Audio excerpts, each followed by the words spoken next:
राजा भैया का जन्मदिन भी है, तो हम यही भगवान से कामना करेंगे, हम अपने पूज्य सरकार जी से यही आशीर्वाद मांगेंगे कि कृष्ण जैसे सारथी की बात होती रहे, पूजा का थाल सजे उसमें आरती की बात होती रहे, और जब तक भोजपुरी समाज भोजपुरिया जहान है, अंकुश राजा जैसे महारथी की बात होती रहे। ताली बजा के और बस भगवान की असीम कृपा पर बनी रहे। पूज्य हमारे सरकार श्री लक्ष्मी पंजीयर स्वामी जी महाराज की कृपा पर बनी रहे। आपका चेहरा मुझे इतना दीवाना लगता है, आपके चेहरे के आगे चांद भी पुराना लगता है, और आप भजन गाते हैं तो सीधे दिल पे निशाना लगता है। अंकुश राजा जी की प्रस्तुति हुई और टूटने और बिखरने का हमने चलन मांग लिया। अंकुश राजा भैया, मेरा भी आज परम सौभाग्य है, मैंने भी अपने जीवन को धन्य कर लिया अपने पूज्य सरकार के मंच पे आकर, कि टूटने और बिखरने का हमने चलन मांग लिया। हमने भी हालात से शीशे का महल मांग लिया। हम भी खड़े थे तकदीर के दरवाजे पर, हम भी खड़े थे तकदीर के दरवाजे पर, लोग दौलत पर गिरे, मैंने अपने प्रभु के श्री चरणों का प्यार मांग लिया। आप भजन गा रहे थे, मेरी बहनें ताली बजा रही थी।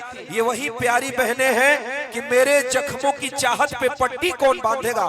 सुनिएगा, श्री लक्ष्मी नारायण महायज्ञ में जितनी हमारी बहनें उपस्थित हैं, आपके सम्मान में आपका भाई दो शब्द बोलता है, मेरे जख्मों की चाहत पे पट्टी कौन बांधेगा। बहनें नहीं होंगी तो राखी कौन बांधेगा। मेरे जख्मों की चाहत पे पट्टी कौन बांधेगा, यदि बहनें नहीं होंगी तो राखी कौन बांधेगा। और ऐसे ही होती रहे दिल्ली में दामनी जैसी हर बहनों की हत्या, तो गांव से कारगिल के लिए कबूतर के गले में चिट्ठी कौन बांधेगा। एक बार ताली बजाकर सम्मान अभिनंदन दीजिए, बहुत बहुत दोनों हाथ ऊपर उठा लीजिए। जितने हमारे भक्त हैं, जितने हमारे पूज्य श्री लक्ष्मी प्रपंचीयर स्वामी जी महाराज के परम भक्त हैं, जो साक्षात कलिकाल के नारायण है मेरे सरकार, दोनों हाथ ऊपर उठा लीजिए एक बार पूरा पूरा प्रेम से बोलिए श्री लक्ष्मी नारायण भगवान की, पूज्य श्री लक्ष्मी प्रपंचीयर स्वामी जी सरकार की। और भैया जब बहन के बात कर देनी तो हमनी के बहन के ऊपर एगो राखी के गीत हमनी के बनेले बने जा, और हमनी के आयल भी बाटे, तो हमनी के खासे की बहन से कुछ ज्यादा ही लगाओ बा हमनी के कि बन्हाता रखिया हो तो हरी कलैया,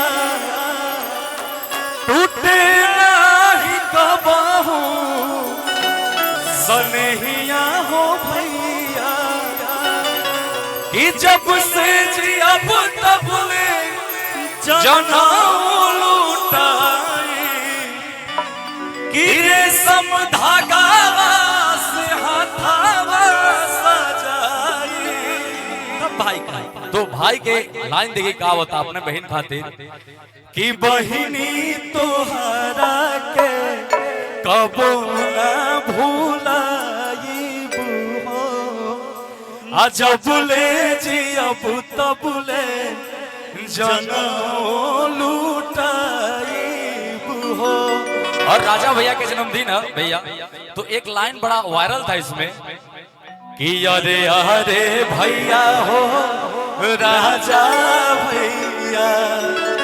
आप सब रील पे देखो तो इंस्टाग्राम पे वो यही गीतिया के लाइन है एगो, और राजा भैया के जन्मदिन है तो याद पड़ गया, भैया माहौल बना देले, क्षमा चाहता नहीं कि यारे यारे भैया हो राजा भैया, नहीं आ जानी तुड़ी हो, कि यारे यारे भैया हो अंकुशा भैया, मुहावा जानी मोड़ी। क्षमा करो, ही रहे। एक बार प्रेम से हमारा साथे सब लोग बोल दी, प्रेम से बोले श्री जी स्वामी जी महाराज की धन्यवाद। नमः पार्वती पते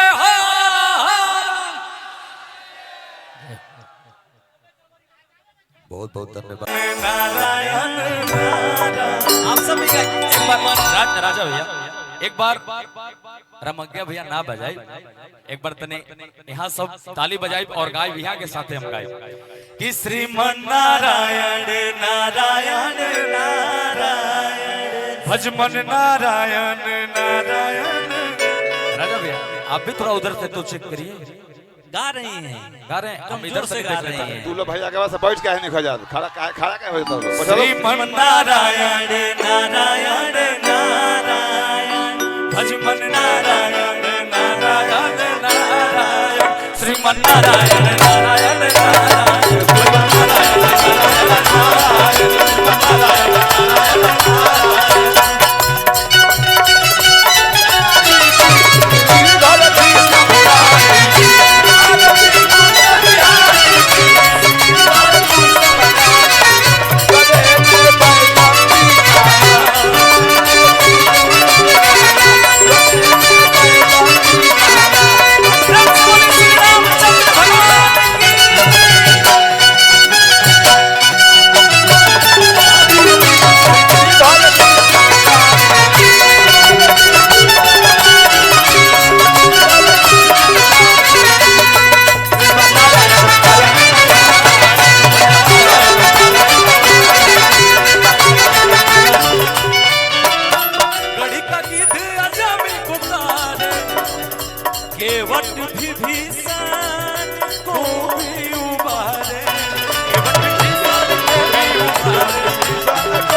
आशीर्वाद दे दी माता बहन लोग।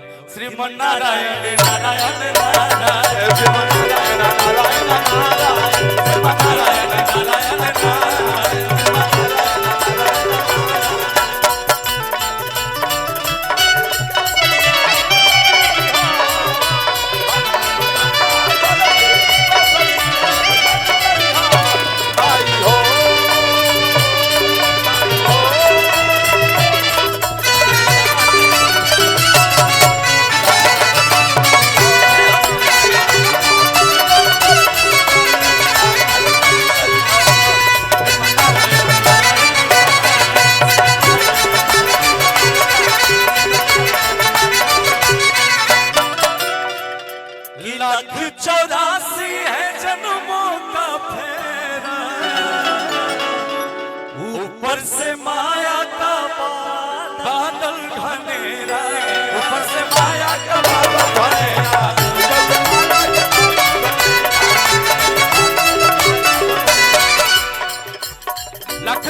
बंसी बाजवैया धेनु चारायण जय हो जय हो बंसी बाजवैया धेनु चारायण धेनु चारायण नारायण नारायण नारायण श्रीमन नारायण नारायण नारायण नारायण